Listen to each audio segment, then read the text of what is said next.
विलङ्घितेऽन्त्यच्युतागताः गतिविदस्तोद्गीतमोहिताः हितवजोषितः कस्तजेन्निशि। प्रसंग चल रहा था, गोपांगना भगवान श्याम सुंदर कृष्णचंद्र से कहती हैं कि हम कर्म की गति, उपासना की गति और ज्ञान की गति को जानती, क्योंकि गोपांगना स्वयं गोपांगना श्रुति रूपा,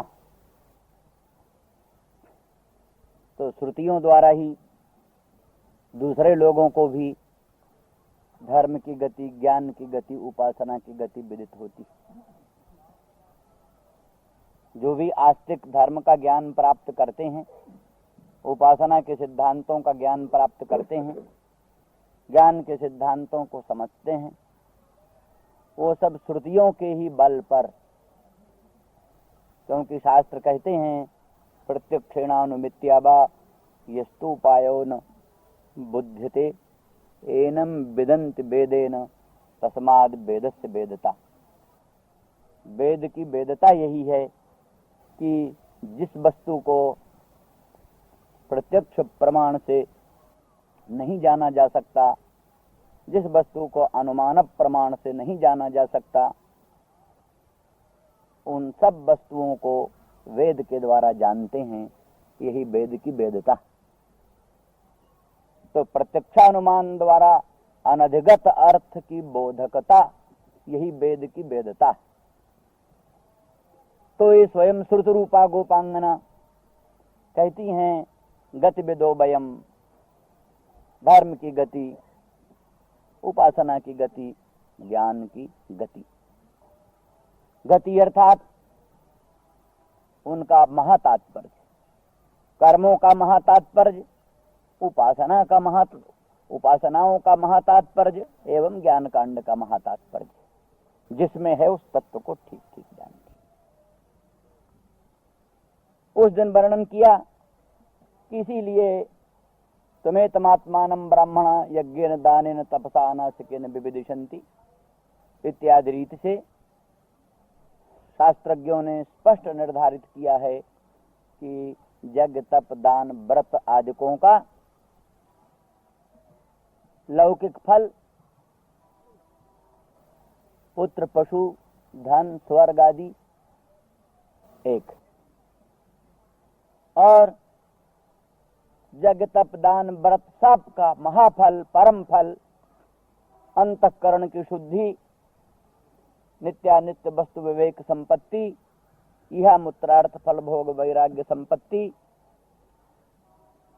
मुमुक्षुत्व और उत्कट विविदिशा, यही सब मुख्य रूप से कर्मकांडों का फल है। सब कहा जा चुका। जैसे माता बालक को रोग निवृत्ति की दृष्टि से नीम का गिलोय पिलाती है और प्रलोभन देती है, मोदक दूंगी। मोदक देने का प्रलोभन देकर और नीम का गिलोय पिलाती है, पर नीम के गिलोय पिलाने का फल बालक तो समझता है मोदक प्राप्ति, लेकिन माता समझती है नीम के गिलोय पीने का परम फल है रोग की निवृत्ति। ऐसे स्वर्ग आदि दिव्यात दिव्य फलों का प्रलोभन दे करके श्रुति कहती है तुम कर्मकांड करो, अग्निहोत्र करो, दर्श पूर्णमास करो, ज्योतिषोम करो, तत्त धर्मों का अनुष्ठान करो। तो संसार के सब फलों से बड़ा फल स्वर्ग का फल है, ब्रह्मलोक का फल है। तो उन सब फलों के प्रलोभन में आकर के प्राणी अग्निहोत्रादि कर्म कलाप में लग जाता है और वो फल मिलता भी है, स्वर्ग पशु पुत्र आदि फल मिलता भी है। तो अज्ञानी प्राणी जानता है यज्ञ, तप, दान, व्रत आदिकों का फल हमको यही मिला, स्वर्ग है, पशु है, पुत्र है, साम्राज्य है, स्वराज्य है, वैराज्य है। लेकिन भगवती श्रुति समझती है ये तो गौण फल है, जैसे गुड़ूची पिलाने का एक बहाना है, गुड़ूची पिलाने के लिए मोदक देने का एक बहाना है, मोदक का प्रलोभन दे करके ही गुड़ूची पान कराया जा सकता है। तो ये सब बात पर विचार हो चुका है, दोहराने की आवश्यकता नहीं है। तो सार ये है, इस तरह से कर्मों का भी परम फल भगवत पद प्राप्ति ही।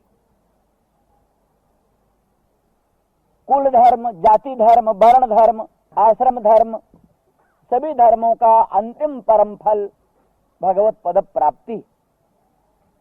इसलिए स्त्री का भी धर्म,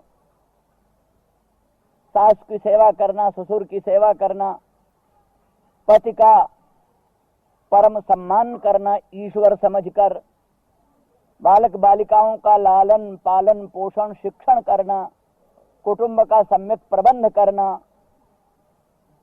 और पति के साथ अग्निहोत्रादि दर्श पूर्णमास आदि कर्म कलाप में शामिल होना, ये जो कुछ भी स्त्री धर्म है, स्त्री धर्म का भी अंतिम परम फल भगवत पद प्राप्ति ही। जैसे पुरुष के धर्मों का परम फल अंतिम भगवत पद प्राप्ति, तैसे स्त्री धर्म का भी अंतिम परम फल भगवत पद प्राप्ति ही। कुर्वन्ति हि त्वयि रतिं कुशला स्वात्मन नित्य प्रिये पतिसुतादिभिरार्तिदैः किं तन्न प्रसीद ब्रजनार्दन तेंघ्रि पद्मं प्राप्ता वयं प्राप्ता विसृज्य बसति त्वदुपासनाशाः प्राप्ता विसृज्य बसति त्वदुपासनाशाः। तो पहले भी यही कहा गोपांगनाओं ने, कुर्वन्ति हि त्वयि रतिं कुशला, जो कुशल लोग हैं, विद्वान हैं, शास्त्र तात्पर्य रहस्यज्ञ हैं, वे लोग आप में ही रति प्रीति अनुरक्ति करते हैं। कुर्वन्ति हि त्वयि रतिं कुशलाः, जो कुशल लोग हैं वो आप में ही रति करते हैं। आप कैसे हैं? नित्य प्रिय, संसार की वस्तुएं तो कभी प्रिय है कभी अप्रिय। पुत्र अनुकूल है तो परम प्रिय, वही पुत्र प्रतिकूल हो गया तो अप्रिय हो गया। वही बंधु बांधव अनुकूल है तो अत्यंत प्रेम के आस्पद हैं, बंधु बांधव प्रतिकूल हो गए तो फिर वो अप्रिय हो जाते हैं। पति भी अनुकूल है तो परम प्रेमास्पद है, और प्रतिकूल हो गया तो वो भी अप्रिय हो जाता है।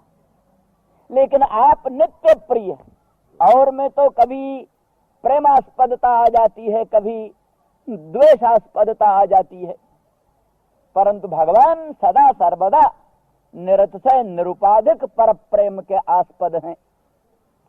उनमें कभी सातिशय प्रेम नहीं होता, कभी अप्रेम नहीं होता, सदा सर्वदा प्रेम और नित्य प्रेम और निरतिशय प्रेम और निरुपाधिक प्रेम भगवान में ही होता है। इसलिए कुशल लोग स्व आत्मनि नित्य प्रिय, क्यों नित्य प्रिय है उसमें हेतु स्व आत्मनि, स्व आत्मा ही नित्य प्रिय होता है, क्योंकि आत्मनस्तु कामाय सर्वम प्रियम भवति, आत्मा के ही लिए सब में प्रेम होता है। बहुत अच्छा देवता लाए घर में पूजन करने के लिए, घर में कोई नुकसान हो गया, कहा भैया इन देवताओं को ले जाओ मंदिर में बाहर कर आओ, ये देवता घर में सहते नहीं, देवता अनुकूल नहीं पड़े। जिनको देवता समझ के पूजने के लिए लाए वही अनुकूल नहीं पड़ते हैं, इनको ले जाओ मंदिर में धर आओ। तो नवारे देवानां कामाय देवा प्रिया भवन्ति, आत्मनस्तु कामाय देवा प्रिया भवन्ति। नवारे सर्वस्य कामाय सर्वम प्रियम भवति, आत्मनस्तु कामाय सर्वम प्रियम भवति। दुनिया में सब वस्तु के लिए सब वस्तुएं नहीं प्यारी होती, आत्मा के लिए सब वस्तु प्यारी हुआ करती। इसलिए सर्व प्राणियों का पर प्रेमास्पद एकमात्र सर्वेश्वर सर्वशक्तिमान सर्वाधिष्ठान भगवान है। इसलिए स्व आत्मनि अतएव नित्य प्रिय, आप सब प्राणियों के अंतरात्मा हो। न खलु गोपिका नंदनो भवान अखिल देहिनाम अंतरात्मदृक्, आप केवल गोपिका नंदन नहीं है, केवल यशोदा नंदन नंदन नंदन मात्र नहीं है, किंतु अखिल देहि नाम अंतरात्म दृक्, अखिल प्राणियों के अंतरात्मा जो है, अंतःकरण जो है, अहमर्थ जो है, उसके भी दृष्टा हैं, साक्षी हैं, निर्विकार बोधा हैं। तो इस तरह से नित्य प्रिय प्राणियों के स्व आत्मा हैं, इसलिए कुशलाः रतिं कुर्वन्ति, इसलिए कुशल लोग आप में ही रति करते। पतिसुतादिभिरार्ति दैहिकीम, ये जो सदा आरती ही देने वाले हैं, दुख ही देने वाले हैं, क्या पति, क्या पुत्र, क्या धन, क्या सामग्री, क्या पत्नी, क्या और सब वस्तुएं संसार की जो हैं, ये आरती ही देने वाली हैं, दुख ही देने वाली हैं। संयुक्त होकर भी दुख दें और वियुक्त होकर के भी दुख दें, दोनों तरफ से दुख है, वियोग में भी दुख और संयोग में भी दुख। तो इसलिए इस गति को, इस स्थिति को हम जानती हैं, इसलिए पतिसुतान्वय भ्रातृबान्धवान् अति विलंघते च्युतागता, इसलिए है अच्युत पति सुत अन्वय वंश भ्राता बांधव सब जितने संसार के संबंधी हैं, सबको छोड़कर। अभी जरा ऊंची बात है, नहीं तो इतना तो सबको ही चाहिए। गृहस्थ को भी, घर में रहता हुआ गृहस्थ भी छोड़े तो नहीं, लेकिन ममता उनमें से जरूर निकाल दे। भले रहे घर में, बना रहे घर में, लेकिन उनमें ममता जो है, सबकर ममता ताग बटोरी, मम पद मन ही बांध बट डोरी, जननी जनक बंधु सुत दारा, तन धन सहित सुहृद परिवारा। जितने संसार की वस्तुएं हैं ममता के आस्पद, उन सब ममता के आस्पद विभिन्न वस्तुओं में से ममता के सूत्रों को इकट्ठा करके और बट करके डोरी बनाए करके और उसको भगवान के चरणों में बांध दो। उसी से मन को उसी डोरी में भगवान के चरणों में बांध दो। तो घर में रहते हुए भी, पुत्र पौत्र प्रपौत्रों में, पति पुत्र आदिकों में रहते हुए भी, उनके साथ सब कुछ व्यवहार करते हुए भी, उनमें होने वाली जो ममता है, ममता के तागों को, सूत्रों को इकट्ठा करके और उनको इकट्ठा करके मिला करके और भगवान के चरणों में बांध। इसलिए नाते नेह जगत के सबरे बटोरी हो एक ठाई, जितने जगत के नाते नेह हैं, जितने जगत के संबंध हैं, सूत्र हैं, उन सब को इकट्ठा करके भगवान के ही चरणों में जोड़ना, यही मुख्य बात। ये गृहस्थ का भी कर्तव्य। हाँ, ये ऊंची कोटि की इन्होंने व्यवहारिक रूप में भी उसको छोड़ कर आगे चली, ये सबकी योग्यता नहीं है। इसके लिए बड़ी ऊंची योग्यता होनी चाहिए। इसके लिए इसीलिए सब इनका अनुकरण नहीं कर सकते। इनकी आज्ञा का पालन किया जा सकता, भगवान की आज्ञा का सब लोग पालन कर सकते हैं, पर उनके आचरण का अनुकरण नहीं कर सकते। कैसे गोपांगनाओं के आज्ञा का पालन किया जा सकता है, पर उनके आचरण का अनुकरण नहीं किया जा सकता, क्योंकि उनकी स्थिति बड़ी ऊंची है। तो इसलिए कर्मकांड का भी अंतिम फल आप ही हैं, उपासना कांड का भी अंतिम फल आप ही। इसलिए जत्पत्य पत्य सुहृदाम अनुवृत्ति रंग स्त्रीणाम स्वधर्म इति धर्म विदात्वयोक्तम, स्त्री का परम धर्म है आपने बतलाया है, पति और अपत्य और सुहृदों की अनुवृत्ति, अनुसरण, पति का अनुसरण, पुत्र का अनुसरण, उनके संबंधियों का अनुगमन, यही स्त्री का परम धर्म है आपने कहा, ठीक है।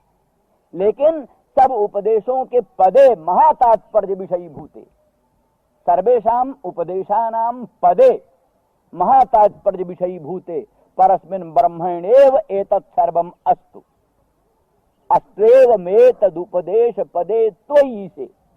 आपका उपदेश ठीक है, लेकिन इन सब उपदेशों का महातात्पर्य परात्पर पर ब्रह्म परमेश्वर है, वो परमेश्वर आप हैं। इसलिए आप में तन्मय होने से पति की सेवा भी हो गई, पुत्र की सेवा भी हो गई, सुहृदों की अनुवृत्ति भी हो गई, सबका अनुसरण हो गया। जिसने आपका अनुसरण कर लिया, जिसने भगवान का अनुसरण कर लिया, भगवान में अपने मन को लगा दिया, उसने संपूर्ण कर्म पूरा कर लिया। गीता कहती सजुक्ता कृत्न कर्म कृत, वो युक्त है और सर्व कर्म कृत, सब कुछ कर्म उसने कर लिया।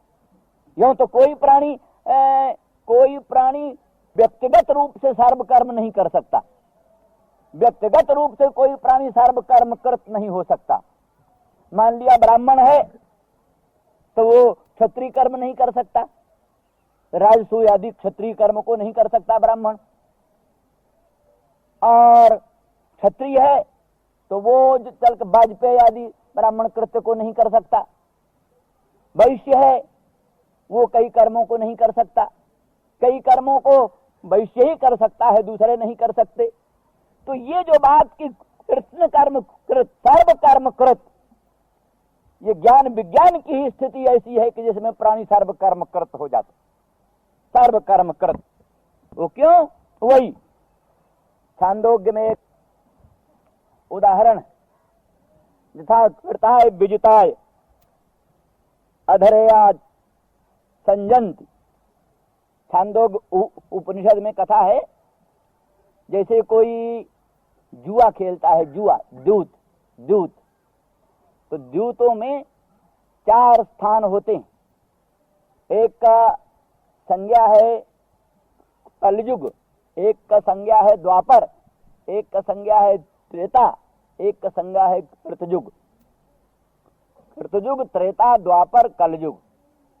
तो एक कलयुग पर 1 अंक है, द्वापर पर 2 अंक है, त्रेता पर 3 अंक है, कृतयुग पर 4 अंक है। तो जिसका पासा कृतयुग पर पड़ गया उसको 10 अंक का लाभ होता है। कलयुग का 1, द्वापर का 2, त्रेता का 3 और कृतयुग का 4, मिलाकर 10। तो सब के सब माने कलयुग पर जितने दांव लगे हैं वो भी मिल जाएगा, द्वापर पर जितने दांव लगे हैं वो भी मिल जाएगा, त्रेता पर जितने दांव लगे हैं वो भी मिल जाएगा, और कृतयुग पर जितने दांव लगे हैं वो भी मिल जाएगा। चारों पासों पर जितने दांव लगे हैं सब के सब उसको मिल जाते हैं जिसका पासा कृतयुग पर पड़ता है। इसलिए कहते हैं जो भगवत तत्व को, वहां तो प्रसंग है संवर्ग विद्या का, संवर्ग विद्या का प्रसंग है। जो संवर्ग विद्या को जानता है, प्राण की उपासना है, संवर्ग विद्या में प्राण उपासना है, अपर ब्रह्म प्राण है, तो अपर ब्रह्म रूप प्राण की जो उपासना करता है वो बड़ा, वो कथा है, क्या नाम, सजुगवा नाम का एक रईक था, सजुगवा रईक को, एक बड़ा ब्राह्मण था, पंडित था, ज्ञानी था। तो वो सजुगवा एक राजा था, क्या नाम, जानस सुरती राजा। तो जानस सुरती राजा अपने बंगले में छत पर ऊपर विश्राम कर रहा था। 5-6 हंस उड़ते हुए आकाश से जा रहे थे। तो पिछला हंस अगले हंस को कहता है, भल्लाक्ष भल्लाक्ष, देखो देखो जानस सुरती राजा सामने है, उसका तेज आकाश में फैला हुआ है, उसको उल्लंघन नहीं करना, नहीं तो भस्म हो जाओगे, दग्ध हो जाओगे। पिछला हंस कहता है। राजा जानस श्रुति का महल है, राजा जानस श्रुति ऊपर महल पर छत पर सोया हुआ है, उसको उल्लंघन करोगे तो उसके तेज से जल जाओगे, इसलिए सावधान सावधान। तो अगला हंस कहता है, अरे कंबर संतम एनम प्रशंसी, क्या ये सजुगवा रही को है? क्या जानस श्रुति की प्रशंसा करते हो? क्या सजुगवा रही को है? ये जो है सो राजा जानस श्रुति के कानों में पड़ा, बड़ा अपमानजनक शब्द। क्या सजुगवा रही को है जो कहते हो इसके तेज से भस्म हो जाएंगे? राजा को मालूम पड़ा कोई सजुगवा रही को है, बड़ा तेजस्वी, बड़ा तपस्वी, उसके सामने हम कुछ नहीं। ये जानस श्रुति को विदित हुआ, उसके सामने हम कुछ नहीं, सजुगवा रही को के सामने वो बड़ा तेजस्वी, बड़ा तपस्वी। ये भी दानी बड़ा था। इसके यहाँ अहर्निश अन्नदान होता था, जो आता था अतिथि उसको अन्न खिलाता था, खूब सत्कार करता था। इसलिए इसका तेज, इसका बड़ा भारी प्रभाव था। उसी को संबोधित करता हुआ पिछले हंस ने कहा था कि सावधान सावधान, जनश्रुति का तेज फैला हुआ है आकाश मंडल में, कहीं दग्ध मत हो जाना। वो कहता है क्या ये, क्या जनश्रुति, क्या ये कोई सजुगवा रही को है? असल में ऋषियों ने अनुग्रह किया है उस पर, किसी तरह से उसको उत्तेजित करना कि वो स्वयं सजुगवा रही को का पता लगा करके और उनसे ब्रह्म विद्या प्राप्त करे, ये उद्देश्य था। इस अभिप्राय से उन्होंने कहा। तो सवेरा होते ही राजा जनश्रुति ने अपने मंत्री को बुलाया और कहा, भाई सजुगवा रही को कहाँ रहता है, उसको ढूंढ कर लाओ सजुगवा रही को। ढूंढते ढूंढते सब ढूंढ कर आए। कहा महाराज सजुगवा रही को का नहीं पता लगा। कहा कहाँ ढूंढा? कहा शहरों में ढूंढा, ग्रामों में ढूंढा। अरे कहा ब्राह्मण जहाँ ढूंढे जाते हैं वहां ढूंढो भाई। ब्राह्मण जहाँ ढूंढते हैं, ब्राह्मणों की अन्वेषणा जहाँ होती है वहां ढूंढो। विद्वान ब्राह्मण शहरों में और ग्रामों में नहीं रहते। तो फिर वो घूमते घूमते फिर देखा तो कोई बैलगाड़ी थी, बैलगाड़ी एक साथ रखते थे। उसी बैलगाड़ी के नीचे, छकड़े के नीचे पड़े हुए ददरू थी, ददरू खुजलाते हुए अपने सजुगवा रही मौज ले रहे थे, ददरू खुजलाते हुए। तो उन्होंने सब कहा कि ऐसा ऐसा है। तब स्वयं वो गया जनश्रुति राजा, तो उन्होंने उसको डांट डूट दिया, हटो हट जाओ। कहा इतना ये है ये है। खैर फिर अंत तो वो एक जो है सो उनको पता लगा कि शायद शादी करने वाले हैं, लड़की कोई चाहिए। तो एक बड़ी सुंदरी लड़की लेकर गए और बहुत सा धन सामग्री संपत्ति लेकर गए। तो फिर उन्होंने उसको उपदेश, प्राण विद्या का उपदेश किया है। ये सब ऐसा वहां का प्रसंग है। तो उसमें जो सजुगवा रही को की विद्या कैसी थी? संवर्ग विद्या थी, प्राण विद्या। उस प्राण विद्या का क्या महत्व था? तो यही महत्व था जैसा कृताय विजिताय अधरे या संजंती। कृत संज्ञ कहा आया द्यूता जिता विजिता जेन स कृताय विजिता। आए यहाँ कृताय चतुर्थ्यंत नहीं, कृताय विजिताय मालूम पड़ता है। ये क्या नाम, विजिताय का चतुर्थ्यंत जो है विशेषण है, पर ऐसा नहीं। कृत संज्ञ कहा अयो दूता कृताय कृताय विजिता जेन स कृताय विजिता तस्मै कृताय विजिताय अधरे अयाह संजंती। नीचे के जो आए हैं दूत हैं, जिसने कृत संज्ञक दूत को जीत लिया, उसके लिए नीचे के जो दूत हैं उसके फल सब अपने आप पहुंच जाते हैं उसको। माने जिसने कृत संज्ञक दूत को जीत लिया, अपने वश में कर लिया, फिर द्वापर संज्ञक, कलयुग संज्ञक, त्रेता संज्ञक, सब के सब दूत के फल उसको ही मिल जाते हैं। ये लोक प्रसिद्धि के अनुसार पर ये वैदिक व्याख्या है।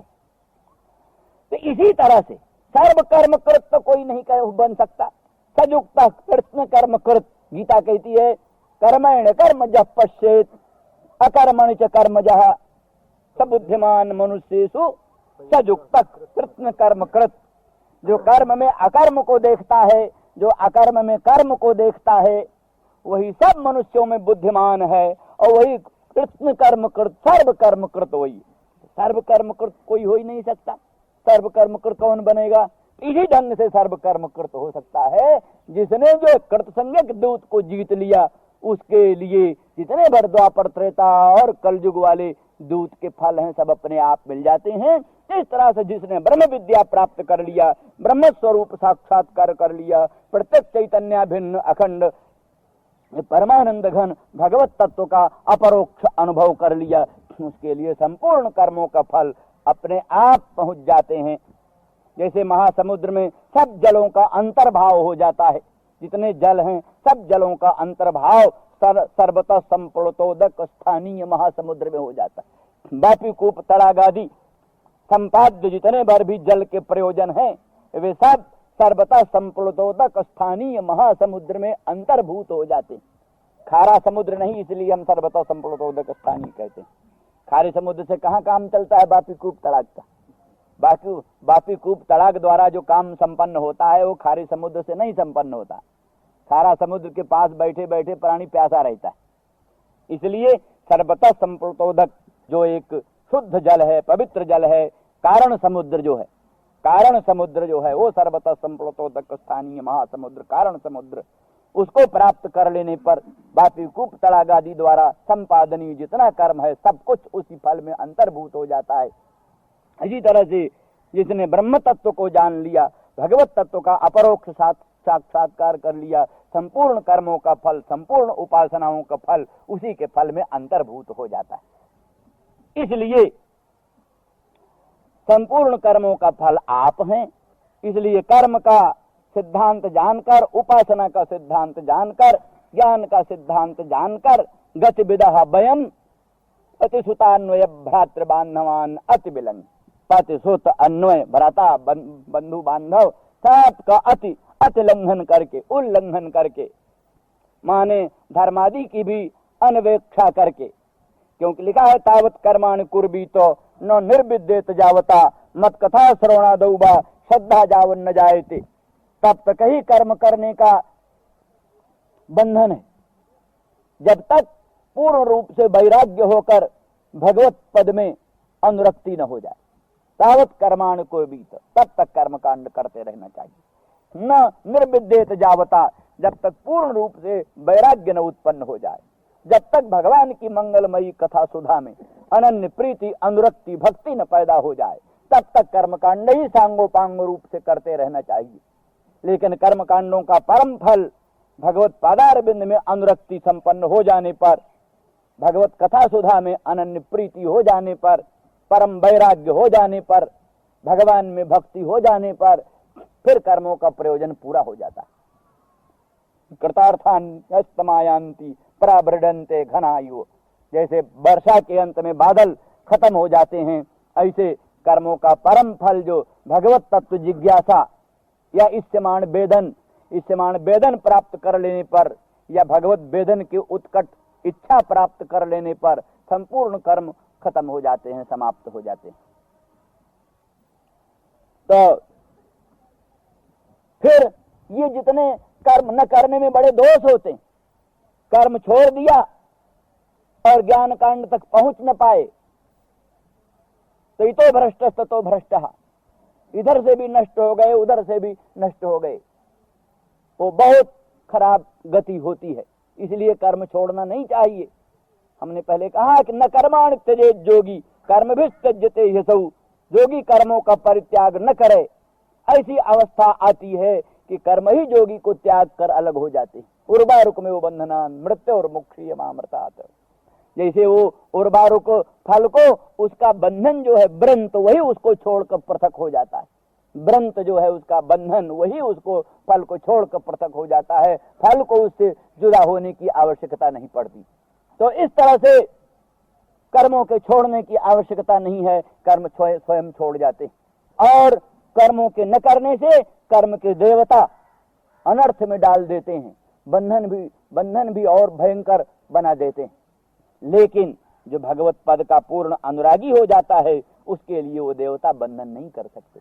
न किंकरो नाय मृणी च राजन देवर्षि भूताप्त नृणाम पितॄणाम, न किंकरो नाय मृणी च राजन सर्वात्मना यः शरणम शरण्यम गतो मुकुंदम परहृत्य कर्तम। वो देवताओं का, ऋषियों का, आप्तों का, पितरों का किसी का न ऋणी है न किंकर। न किंकरो नाय मृणी च राजन, न किसी का किंकर है न किसी का ऋणी। यो आमतौर पर जायमानो वै ब्राह्मण ऋणवान जायते, उत्पन्न होता हुआ ही ब्राह्मण तीन प्रकार के ऋणों से ऋणवान होता है। पैदा होते ही ये ऋण प्राणी के ऊपर होता है। जायमाना का अर्थ गृहस्थ संपद्यमाना, गृहस्थ होते ही तीन ऋण आ जाते हैं। देवताओं का ऋण, पितरों का ऋण और मनुष्य ऋण। ऋषि ऋण, देव ऋण, पितृ ऋण। पितृ ऋण की निवृत्ति के लिए श्राद्ध करना चाहिए, तर्पण करना चाहिए, संतान उत्पन्न करना चाहिए। इन तीन हेतुओं से पितृ ऋण से अनऋण हुआ जाता है। देव ऋण से अनऋण होने के लिए यज्ञ जागादि खूब अनुष्ठान पूजन करना चाहिए, उससे देव ऋण से उन्मुक्त हो सकता है प्राणी। और ऋषि ऋण से उन्मुक्त होने के लिए वेद वेदांगों का सम्यक स्वाध्याय करना चाहिए, ब्रह्म यज्ञ करना चाहिए। ब्रह्म यज्ञ से, स्वाध्याय से प्राणी ऋषि ऋण से विमुक्त हो सकता है। तो जायमानो वै ब्राह्मणः जायमान ही ब्राह्मण 3 प्रकार के ऋणों से ऋणवान होता है, और इसलिए उन ऋणों से मुक्त हुए बिना मोक्ष में क्षण पतत्य था। जो मोक्ष की इच्छा करता है वो इन लोगों द्वारा गिरा दिया जाता है, पतित हो जाता है। लेकिन जो इस प्रकार से भगवत परायण हो गया उसके लिए लिखा है, तो देवर्षि भूताप्त नृणाम पितृणाम न किंकरो नाय मृणी च राजन। न वो किसी का किंकर है न किसी का ऋणी है, जो सर्वात्मना सर्वेश्वर सर्वाधिष्ठान स्वप्रकाश परात्पर पर ब्रह्म प्रभु को जो है अपना आश्रयत्वेन रक्षकत्वेन वरण करता है, स्वीकरण करता है, उसके लिए कोई बंधन नहीं होता। न वै देवा अभूत्यै ईशते, देवता लोग भी उसकी अभूति के लिए समर्थ नहीं होते, उसका अकल्याण करने में देवता लोग भी समर्थ नहीं होते। कोशिश भी करें देवता तो भी उसका अकल्याण नहीं कर सकता। तो ये सब बात है। तो इस दृष्टि से गोपांगना कहती हैं कि कर्म कांड की गति महातात्पर्य को जानकर, उपासना कांड की गति जानकर, ज्ञान कांड की स्थिति को जानकर, तो फिर सबको छोड़ करके हम आपके अंत समीपे आगता है अच्युत। संसार की सब चीजें क्षण भंगुर हैं, विनश्वर हैं, उनका संबंध अनित्य है, लेकिन आपका संबंध नित्य, अच्युत हैं आप, अच्युत। संसार की सब चीजें प्रच्युत होने वाली हैं, प्रच्युत भंगुर हैं, लेकिन आप ही अच्युत हैं। तो प्रच्युत के साथ संबंध करते करते परेशान हो गई, नाकों दमा गए। जन्म जन्मांतरों में, जुग जुगांतरों में, कल्प कल्पांतरों में विच्युत लोगों का संबंध करते करते जनन मरणा विच्छेद लक्षण संस्कृति में भटक रही, इसलिए अब अच्युत की शरण आए। तेन तच्युतागता। फिर एक बात, तोदगीत मोहिता। यद्यपि है जानकारी अच्छी है, जानने से प्राणी भगवान के चरणों की शरण जाता है। जो जानता ही नहीं वो कैसे शरण जाएगा? जानने से ही शरण ग्रहण होता है। बिना जाने भगवत शरण ग्रहण हो नहीं सकता, तो जानना बड़ी जरूरी है। लेकिन कहते हैं जानना भी बेकार हो जाता है जब तक आपका अनुकंपा न हो। हम जो आपके मंगलमय चरणारविंद की शरण आई हैं, प्रतिसुतान्वय भ्रातृ बांधवान अति विलंघे, तो यदि स्वाभाविक बात है, जो संसार की निस्सारता को जानता है और भगवान के महात्म्य को जानता है, वो निस्सार संसार को छोड़कर भगवान के शरण जाएगा ही। सहज बात, जानाति इच्छति अथ करोति। जानते हैं, जानने के बाद इच्छा करते हैं, इच्छा के बाद कर्म करते हैं। तो गतिविध होने से निस्सार संसार को परित्याग करके और परम सार सर्वस्व भगवान सर्वेश्वर का शरण ग्रहण करना स्वाभाविक बात आ जाती है। तो भी बिना भगवत कृपा के वो ज्ञान निरर्थक सा होता है। अध्यात्म रामायण में है, मद भक्ति विमुखा नाम ही शास्त्र गर्ते सुमुह्यताम न ज्ञान च मोक्ष स्यात् तेषां जन्म शतैरपि। जो भगवत भक्त विमुख है, भगवत प्रीत शून्य है, वो शास्त्र रूपी उनके लिए गड्ढे, शास्त्र नहीं गड्ढे हैं। तो शास्त्र गर्ते सुमुह्यताम, शास्त्र रूपी गड्ढों में वो मोहित हुए भटक रहे हैं। न ज्ञान न च मोक्ष स्यात्, न उनको कभी ज्ञान होता है न कभी मोक्ष होता है। एक जन्म में नहीं, जन्म शतैरपि, सैकड़ों जन्म तक शास्त्र रूपी गर्त में भ्रमण करते करते भटकते भटकते परिश्रांत होते हैं। न उनको ज्ञान होता है न उनको मोक्ष होता है। इसीलिए विद्वानों ने कहा, उपनिषद परिपीता गीता पिच हंत मति पथन नीता। उपनिषदों को भाई घोट घोट कर पी लिया हमने, और गीता को भी मति पथ पर उतार दिया। तदपि नसा विधु बदना मानस सदनाद बहिर्जाति। पर संसार की चंद्रमुखी क्षण भर के लिए हृदय से बाहर निकलती ही नहीं, क्या करें। उपनिषदों को घोट घोट कर पी लिया, गीता को कंठ कर लिया, और तो भी वो संसार की विषय वासना निकली नहीं। इसलिए मालूम होता है कि खाली गतिविध हो जाने मात्र से सब कुछ काम नहीं चलता, उसमें भी फिर विशिष्ट रूप से भगवद अनुग्रह की अपेक्षा होती है। इसलिए अक्रूर कहते हैं सोहम तवांघ्रुपगतोस्मि सतान दुरापम तच्चाप्यहम भवदनुग्रह मीश मन्ने। नाथ, हम आज आपके मंगलमय पादार बिंदु की शरण आए हैं, पर ये शरणागति जो हमारी आज की है ये भी आपके अनुग्रह का फल है, मेरे पुरुषार्थ का बल नहीं। मैं अपने पुरुषार्थ बल से आपके चरणार बिंद की शरण आया हूं, सो नहीं नाथ आपकी मंगलमयी भास्वती भगवती अनुकंपा का ये प्रभाव है जो हम आपके चरणों की शरण आए। पुंसाम भवेद जरि संसरणापवर्गः, जब पुरुषों का संसरण खत्म होने को होता है, पुनरप जननम पुनरप मरणम पुनरप जननी जठरे शयनम इत्यादि अनर्थ परंपरा मिटने को होती है, खत्म होने को होती है, तब संतों के अनुग्रह से, सत्पुरुषों के अनुग्रह से भगवान के मंगलमय पादार बिंद में प्राणियों को प्रीति उत्पन्न होती है।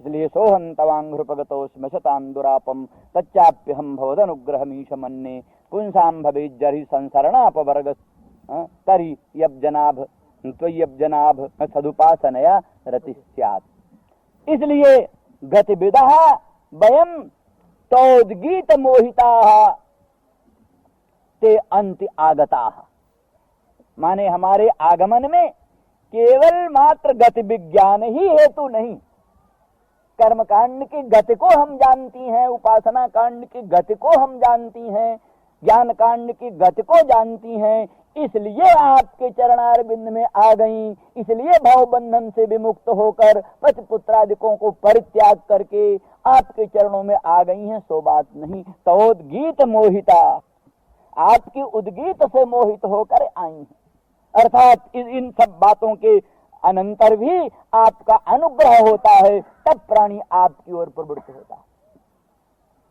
कर्म कांडों का रहस्य विदित हो, ज्ञान कांड का रहस्य विदित हो, उपासना कांड का रहस्य विदित हो, साथ ही भगवद अनुग्रह भाजन हो, भगवत कृपा पात्र हो, वो प्राणी सर्वस्व त्याग करके भगवान के चरणों में आ सकता, नहीं तो संसार के बंधनों से विमुक्ति होनी बहुत कठिन।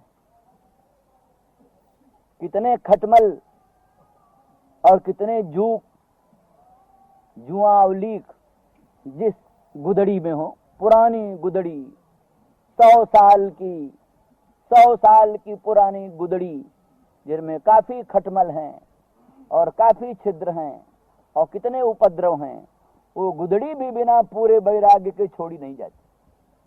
उस गुदड़ी के छोड़ने के लिए भी वैराग्य चाहिए। फिर धन का परित्याग करना, स्त्री का परित्याग करना, पुत्र का परित्याग करना, विविध प्रकार के ऐश्वर्य को परित्याग करके उनसे मुंह मोड़ करके भगवान के चरणों की ओर चल पड़ना, ये बिना भगवद अनुग्रह के 3 काल में संभव। ग्रह कार्य नाना जंजाला तेयत दुर्गम शैल विशाला। गोस्वामी जी ने कहा ये सब इतने प्रपंच हैं कि ये दुर्गम शैल हैं, जैसे बड़े बड़े दुर्गम पहाड़, उन पहाड़ों को उल्लंघन करो तो मानसरोवर पहुंचो। मानसरोवर पहुंचना कोई खेल तमाशे की बात नहीं। यही सारा आवत अति कठिनाई, राम कृपा बिनु आई न जाई। बिना भगवान की कृपा से इस स्तर में आया नहीं जा सकता, भगवान की कृपा से। ये कोई सिनेमा थोड़ो ना है, सिनेमा में तो सब पहुंच सकते, सिनेमा में कठिनाई नहीं है, इसमें आने में बड़ी कठिनाई है। यहाँ बुद्धि खर्च करनी पड़ती है, सिनेमा में बुद्धि नहीं खर्च करनी पड़ती। सिनेमा स्वयं ही लोगों की बुद्धि को खींचता है, पर यहाँ तो बुद्धि को लगाना पड़ता। समझ में आई 2 दिन 3 दिन तो कुछ आई, नहीं तो भाई चलो ठीक। जो बहोर कोई पूछन आवा तर निंदा करता है सुनावा, नहीं बड़ा गड़बड़ सब, क्योंकि उनको स्वयं समझ में नहीं आए। समझ में आए तो फिर स्वाद आए, समझ में नहीं आए नहीं क्या स्वाद आए। तो ये सब बात है। इसलिए इसमें भी तोद्गीत मोहिता, आपका जो उद्गीत है, उच्चैर गीत, उच्च गीत, वेणुनाद, वेणुगीत पीयूष, श्री कृष्णचंद्र परमानंद कंद के मुख चंद्र से निर्गत जो उच्च वेणुगीत, बड़ा महत्वपूर्ण वेणुगीत, जो कि संसार के माया मोह को छुड़ा देता है, संसार के माया मोह को बलात् छुड़ा देता है, और बलात् भगवान के चरणारविंद की ओर प्राणी के मन को पकड़ कर ले जाकर डाल देता है। जैसा पहले कहा, और दुनिया के प्रवाह अपने में डली हुई चीज को वहां ले जाती हैं जहां जा रही, लेकिन वेणुध्वनि प्रवाह का ये चमत्कार है, इसमें पड़ी हुई वस्तु वहां पहुंच जाती है जहां से वेणुध्वनि निकली। वेणुध्वनि जहां से प्रकट हुई है वहां पहुंच जाती है वो वस्तु। तो इस दृष्टि से तोद्गीत मोहिता, आपके उच्च गीत, उदात्त गीत और धर्म ब्रह्म विषयक जो सर्वोत्कृष्ट गीत, उस गीत से मोहिता, बस वही माँ माँ भगवत विषयणी प्रमा, ऊहिता ऊहिता जाभिस्ता, तोद्गीत मोहिता, तोद्गीत मोहिता, आपके मुखार बिंद से, मुख चंद्र से निर्गत जो वेणुगीत पीयूष, उस वेणुगीत पीयूष के माधुर्य का अनुभव करके आपके लोकोत्तर सौंदर्य सुधा जलनिधि के अनुभव का अनुमान किया हम। जब उनके वेणुगीत पीयूष में यह रस है, इतनी दूर से आई हुई, कहाँ श्याम सुंदर मदन मोहन ब्रजेंद्र नंदन विराजमान है, और उनके वेणु में, वेणु के छिद्रों में जो उनके सुमधुर अधर सुधा रस का निक्षेप हुआ है, श्याम सुंदर के मंगलमय मुखचंद्र का अधर सुधा वेणु छिद्रों में प्रविष्ट हुआ, और वही वेणु गीत बना, वेणु गीत पीयूष बना। तो वेणु गीत क्या है? माने भगवान के मंगलमय मुखचंद्र की सुमधुर अधर सुधा ही वेणु गीता मृत रूप में प्रकट हो करके, और वही ब्रजांगनाओं को निरावरण करण कुहरों के द्वारा अंतःकरण में अनुभव को प्राप्त होती। तो इससे हम अनुमान किया कि जिसके गीत में, जिसके वेणु गीत में इतनी दूर से आए हुए वेणु गीत में इतना माधुर्य है, स्वारस्य है, उस सर्वाधिष्ठान स्वप्रकाश परात्पर पर ब्रह्म प्रभु में कितना लोकोत्तर माधुर्य होगा, कितना अद्भुत मनोहारिता होगी। ये समझ करके फिर तेन तच्युतागता है, हे अच्युत आपके समीप में हम सब आई। इसलिए श्याम सुंदर आप अनुग्रह करो और दर्शन दो, और जो उपेक्षा करके कहीं छिपे हुए हो ये ठीक नहीं। मानिनी गोपांगना कहती हैं, श्याम सुंदर अपने लिए नहीं कहती, ये गोपांगना जो आपके लिए अपने पति सुतान्वय भ्रातृ बांधवान अति अति विलंघ तेन तुच्युतागता, हे अच्युत, ये जो बहुत सी गोपांगना अपने सर्वस्व का परित्याग करके आपके मंगलमय चरणारविंद की शरण आई हैं, इनका तो ध्यान रखो। हमारी बात तो दूसरी रही, परंतु इनका तो ध्यान रखो, जिन्होंने सर्वस्व त्याग करके, हमको तो आपने बुलाया है बड़े हठ से आग्रह करके, हम तो मानिनी हैं, हम तो आप पर अनुग्रह करने आई हैं हम तो आप पर अनुग्रह करने आई हैं, हमारी बात छोड़ो। पर ये जो गोपांगना, ये जो आपके अनुराग से मोहित हो करके और आपके लिए अपने पति पुत्र अन्वय सब कुछ छोड़ करके और आपके मंगलमय चरणारविंद की शरण आई हैं, इनका तो ध्यान करो। कहते आश्चर्य है, ये अपना सर्वस्व त्याग करके आपके चरणों की शरण आई हैं और आप भाग गए, आप यहां से पलायन कर गए। गोपांगना कहती है, श्याम सुंदर मालूम पड़ता है छठम प्रत साठ्यम की नीति आप नहीं जानते। छठम प्रत साठ्यम, अरे छठता छठ के प्रति करना चाहिए, जो छठ हो उसके प्रति छठता करनी चाहिए। एता सरला, ये तो बेचारी बड़ी सरल हैं, भोली गोपांगना ब्रजबधूटी, आपके उद्गीत से मोहित होकर सर्वस्व त्याग करके आपके चरणों के शरण आई हैं, इनके प्रति छठता। अरे किसी छठ के प्रति छठता करो, इन सरलों के, इन ये जो बड़ी सरल गोपांगना है इनके प्रति ऐसी छठता। इसलिए हितवयोषित कस्त्यजेन्निति, हितव शब्द माने व्यर्थ ही आप छठ बन गए।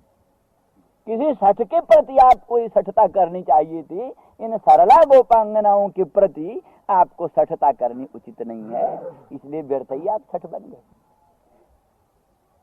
इसी तरह से दूसरी जो गोपांगना श्रुत रूपा, जो गोपांगना श्रुत रूपा है, बढ़ाना भी चाहते हैं जल्दी जल्दी जरा, नहीं तो कहीं आपकी भी न रह जाए।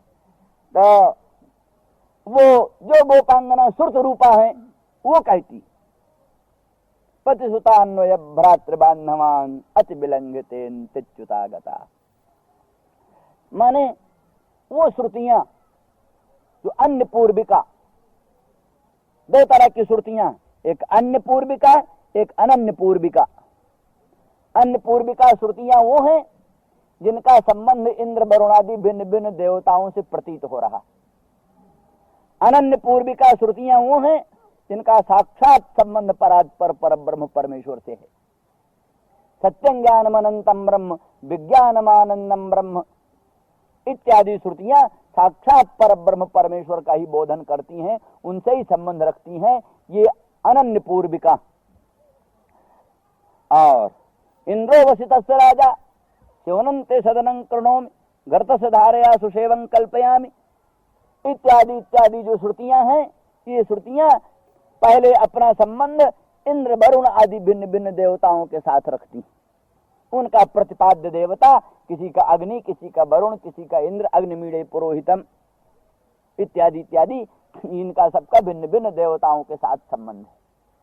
तो इस तरह से जो अन्य पूर्विका श्रुतियां, वही श्रुतियां कुछ गोपांगना बनी, और कुछ अनन्य पूर्विका जो श्रुतियां हैं वो भी कुछ गोपांगना बनी। तो अन्य पूर्विका श्रुतियां ये बोल रही, जो अन्य पूर्विका जिनका अन्य से संबंध है, वो कहती हैं पतिसुतान्वय भ्रातृबान्धवान अच विलंघते च्युतागता। हे अच्युत, हम लोगों का जो लौकिक अर्थ है इंद्र बोधिका श्रुति का इंद्र अर्थ, अग्नि बोधिका श्रुति का अग्नि अर्थ, वरुण बोधिका श्रुति का वरुण अर्थ, यही पतिपुत्रादि स्थानीय, यही जो लौकिक अर्थ है यही पतिपुत्रादि स्थानीय है। कोई अभिधा वृत्ति का गोचर है, कोई लक्षणा वृत्ति का गोचर है, कोई व्यंजना वृत्ति का गोचर है, भिन्न भिन्न वृत्तियों का गोचर, जो भिन्न भिन्न लौकिक अर्थ, वही पतिसुत अन्वय बंधु बांधव आदि, उनका सबका अच विलंघित, उनका सबका परित्याग करें। माने अंत तो गत्वा जिस समय तत्व बोध होता है, उस समय ज्ञानी को क्या मालूम पड़ता है कि सब श्रुतियां ब्रह्म का ही बोधन करती। जैसे वेदई में सर्वे वेदा यत पदमामनंत, सर्वे वेदा यत पदमामनंती, सब वेद उसी परात्पर पर ब्रह्म पद का निरूपण करते हैं। गीता भी वेदैश्च सर्वैरहमेव वेद्य, सभी वेदों के द्वारा एकमात्र वेद्य परात्पर पर ब्रह्म भगवान है। तो इत्यादि श्रुतियों के अनुसार, इत्यादि मंत्रों के अनुसार जिन लोगों को उपक्रमोपसंहार आदि खड्विध लिंगों से ये पूर्ण विज्ञान हो गया कि सभी श्रुतियों का तात्पर्य पर ब्रह्म में ही है, इंद्र प्रतिपादिका, वरुण प्रतिपादिका, अग्नि प्रतिपादिका श्रुतियों का भी अवान्तर तात्पर्य अग्नि वरुण आदि विभिन्न विभिन्न देवताओं में होते हुए भी सब श्रुतियों का महातात्पर्य परात्पर पर ब्रह्म परमेश्वर में ही है। ऐसी श्रुतियां कहती हैं, हे अच्युत पतिसुतान्वय भ्रातृबान्धवान, ये जो हमारे लौकिक अर्थ हैं तत्त इंद्र वरुण कुबेर आदि, इन सब का अति विलंघन करके, उन सब का उल्लंघन करके तेन तच्युता, हे अच्युत आपके सन्निधान में आ गई हैं, अर्थात अपना परम तात्पर्य आप में ही बोधन करती हुई आपको ही शरण ग्रहण कर रही हैं, आप में ही अपना महातात्पर्य व्यक्त कर रही। ये कैसे हुआ? कहा तोद्गीत मोहिता, आपका जो उद्गीत है तत्व समन्वयात इत्यादि सूत्र, तत्व समन्वयात ये सूत्र ब्रह्म सूत्र का जो गीत है, तत्व समन्वयात, समन्वय का अर्थ है कि संपूर्ण उपनिषदों का उपक्रमोपसंहार आदि षड्विध लिंग से महातात्पर्य भगवान परात्पर परब्रह्म में ही है। ये जो आपका वेणु गीत है, वेणु नाद है, ये वही है मानो तत्व समन्वयात ब्रह्म सूत्र। इस ब्रह्म सूत्र के द्वारा संपूर्ण उपनिषदों का, संपूर्ण श्रुतियों का तात्पर्य ब्रह्मणेव मा प्रमा, ब्रह्मणेव मा प्रमा ऊहिता, यासाम ब्रह्म में ही प्रमा, ब्रह्म में ही यथार्थ ज्ञान ऊहित हुई आपके उद्गीत से, तत्व समन्वयात आदि सूत्रों के द्वारा संपूर्ण उपनिषदों का, संपूर्ण तत्त अर्थ बोधक क्या नाम श्रुतियों का महातात्पर्य आप में ही बोधित हुआ। इसलिए तो गीत मोहिता सत्य वयम सर्वा पतिसुतान्वय भ्रातृबान्धवान अति विलंग, हे अच्युत तेन त्यागता आपके समीप में आ गई। अर्थात लौकिक अर्थों का परित्याग करके मुख्य जो अर्थ हम लोगों का है ब्रह्म बोधन, अखंड सच्चिदानंद घन परात्पर पर ब्रह्म का बोधन, उसी में हम लोग अपना तात्पर्य रख करके आ गए। अतएव कितव योषितः न वयम योषितः, कितव योषितः कैतव्येन योषितः कापट्येन योषितः। वस्तुतः हम योषित नहीं है, स्त्री नहीं है, कपट से ही स्त्री रूप धारण किए हुए। ये श्रुति है, ये स्त्री नहीं है, ये गोपांगना स्त्री नहीं है, ये तो श्रुति है। ये योषित जो है वो कैतव से योषित है, कैतव से। जैसे भगवान कैतव से मनुष्य है, कपट मानुषः, गूढ़ कपट मानुषः। भगवान को कहा, भगवान क्या नाम? कपट मानुष। मनुष्य थोड़ो ना, वो तो कपट से मनुष्य बने, छल से। साक्षात अनंत ब्रह्मांड नायक परात्पर पर ब्रह्मई, वो तो कपट से मानुष बने।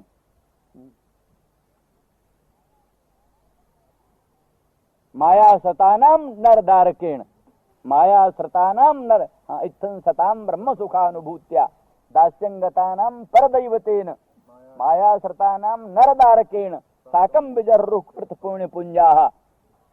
यहाँ साफ कहा है कि भगवान तत्वविदों के लिए तो ब्रह्म सुखानुभूत्या, साक्षात अनंत सुख स्वरूप, अनंत आनंद स्वरूप, अनंत ब्रह्म स्वरूप, और भक्तों के लिए साक्षात परदैवतेन, भक्तों के लिए परदैवत पर ब्रह्म ईश्वर, और माया श्रतानाम नरदारकेण, माया श्रुत प्राणियों के लिए नरदारक रूप में भगवान कृष्ण प्रतीत होते हैं। तो इसलिए जैसे भगवान माया मानुष है, माया मनुष्यम हरिम, रामायण में भी है ना, माया मानुष रूपिण। तो इस तरह से, तो इसी तरह से कहते हम भी माया योषित, कैतव्येन योषितः, कैतव से ही योषित हैं।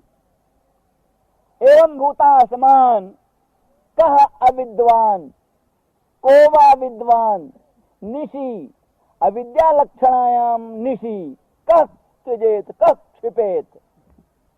कौन समझदार ज्ञानी पुरुष हम श्रुतियों को अविद्यामय संसार में इंद्र वरुण कुबेर आदि अर्थों में कौन फेंक सकता है? कौन समझदार विद्वान जिसने कि उपनिषदों का अभिप्राय समझा, सूत्रों को सुना, विश्लेषण किया, वो हमको तत्त संसार में अविद्या लक्षण रात्रि में कौन फेंक सकता है? माने सांसारिक अर्थों में वेद मंत्रों को श्रुति, वेद मंत्रों को श्रुतियों को सांसारिक अर्थों में कौन समझदार प्राणी फेंक सकता है? माने हम लोगों का सांसारिक अर्थ कौन समझदार प्राणी लगा सकता है? समझदार प्राणी हमारा ब्रह्मई अर्थ लगाएगा, हर एक श्रुतियों का ब्रह्मई अर्थ है, सच्चिदानंद घन परमेश्वर ही अर्थ है। लौकिक अर्थ इनका नहीं है, श्रुतियों का अर्थ इंद्र वरुण कुबेर आदि नहीं है, क्योंकि इनका साक्षात अर्थ परात्पर पर ब्रह्म ही है। कोई अविद्वान ही ऐसा हो सकता है जो कि अविद्या लक्षणायाम निशि असमान जेत पिपेत न कश्चिद विद्वान एवं भूतो भवितुमर्हति। इसलिए किसी तरह से भी संसार में हम लोगों की प्रवृत्ति नहीं हो सकती। हम लोग आपकी अनन्य हैं, आपके मंगलमय चरणारविंद की शरण आई हैं, सर्वस्व त्याग करके चरणों की शरण आई हैं, इसलिए हमारी उपेक्षा नहीं करना चाहिए। कृपा करके प्रकट हो जाओ मदन मोहन, आपके मुखचंद्र का दर्शन मिले। श्री राम जय जय राम। कल के प्रसंग में ये कहा गया कि गतिविध होने पर भी भगवान के अनुग्रह से ही प्राणी की प्रवृत्ति भगवान में होती, बिना भगवान के अनुग्रह के भगवान में प्रवृत्ति नहीं होती। उल जुलूल के निरर्थक साधनों में प्राणियों की प्रवृत्ति हो जाती, परंतु शुद्ध रूप से जहाँ कार्य कारण भाव निश्चित है उसमें भी भगवान की प्रवृत्ति नहीं होती। वल्लभाचार्य जी कहते जीवा स्वभाव तो दुष्टा, जीव स्वभाव से ही दुष्ट होते हैं। इसीलिए सर्वं कुर्वन्ति भगवंतन न भजन, सब कुछ वो करते हैं भगवान को नहीं होते। दुनिया का सब काम करने को तैयार, आकाश पाताल को एक करने को प्रस्तुत है। बड़ी होड़ लगती है, कैलाश एवरेस्ट पर कौन चढ़ता है सबसे पहले। चढ़ भी चुके कुछ लोग, पर अभी लोगों का तांता बंधा हुआ है, जीवन को अपने खतरे में डाल देते हैं। पहुंचेंगे वहां तक, चंद्रमा पहुंचेंगे, चंद्रमा पर जाएंगे, मंगल पर जाएंगे, भिन्न भिन्न ग्रहों पर जाएंगे, फिर चाहे जिए चाहे मरें, जो होना हो सो हो, सब कुछ करेंगे। परंतु ऐसे ही भगवत स्वरूप साक्षात्कार के लिए जीवन की बाजी लगा देना, महत्वपूर्ण काम में यही माने प्रमाण है कि महत्वपूर्ण काम में खतरा होता है। जो प्राणी अपने को खतरे में नहीं डालता वो महत्वपूर्ण काम नहीं कर सकता। महत्वपूर्ण काम वही कर सकता है जो अपने आप को खतरे में डालता है। न संशय मनारूह्य नरो भद्राणि पश्यति, संशयन तो समारूह्य यदि जीवति च पश्यति। बिना संशय में अपने आप को डाले प्राणी भद्रदर्शी नहीं हो सकता। यदि अपने आप को संशय में डाल लिया तो फिर अगर जीता रह गया, क्योंकि खतरे में डालने से तो फिर ये भी तो संभव है कि समाप्ति हो जाए। पर यदि जीवती, संशय में अपने आप को डाल देने के बाद भी अगर जीवित रहा तो फिर भद्र पश्यत, फिर जो है सो संशयन तो समारूह्य यदि जीवति च पश्यति, यदि फिर जीवित रहता है तो जरूर भद्रदर्शी होता है, इसमें कोई संदेह नहीं। तो जिन लोगों ने संसार में ऊंचा काम किया है, बड़ा काम किया है, उल्लेख्य काम किया है, उन्होंने पहले अपने आप को संशय में डाला। तो इसी तरह से भगवत पद प्राप्ति के लिए भी, भगवत स्वरूप साक्षात्कार के लिए भी प्राणों की बाजी, जीवन की बाजी लगाना ये अनुपयुक्त नहीं।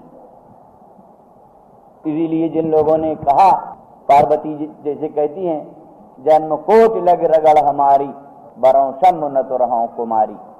एक जन्म की बात नहीं, कोट कोट जन्म के लिए भी हमारी यही रगड़ है, यही दृढ़ निश्चय है।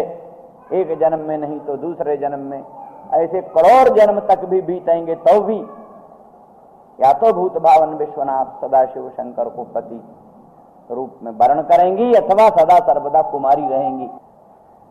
ये दृढ़ निर्णय यही भगवत पद प्राप्ति में मूल हेतु होता है। तो परंतु इस प्रकार की प्रवृत्ति शुद्ध भगवद अनुग्रह का फल, बिना भगवद अनुग्रह के वो दृढ़ता मन में बैठती नहीं। इसीलिए भगवान के चरणारविंद में प्रवृत्ति, भगवान के चरणारविंद में आकर्षण, भगवान के स्वरूप सौंदर्य की ओर अंतःकरण का, मन का खिंचाव, ये शुद्ध रूप से भगवद अनुग्रह का फल है, भगवद अनुकंपा का फल।